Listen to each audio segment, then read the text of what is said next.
Thank you, gentlemen. Our next question takes us in a slightly different direction.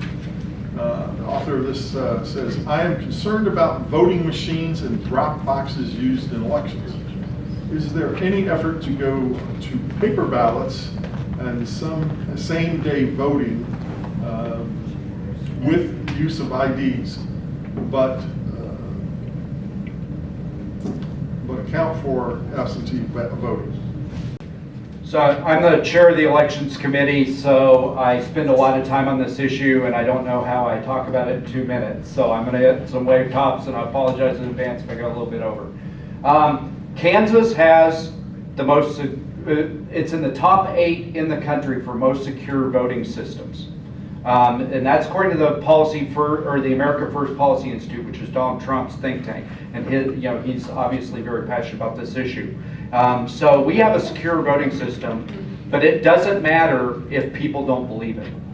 At the very core of our democracy, I mean, just in the bones of how our system works, people have to be confident that only people who are eligible to vote are voting, and that their vote is being counted, that the results of the election reflect the will of the voters.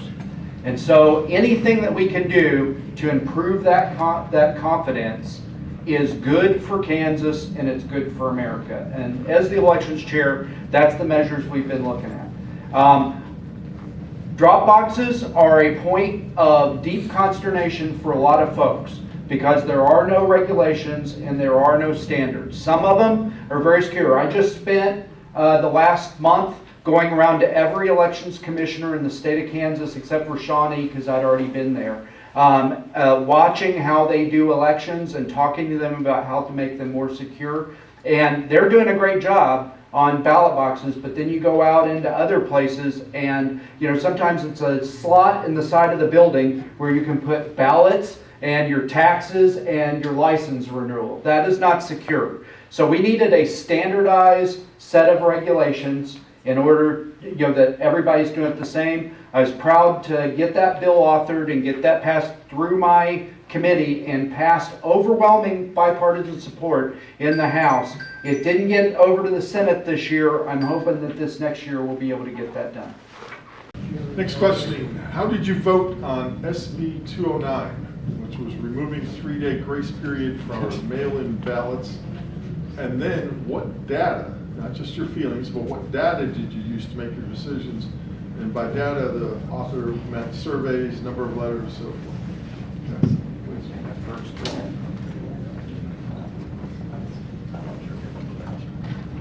So Senate Bill 209 brings us online with 31 other states in the United States that require that mail-in ballots are in by 7 p.m. on election night.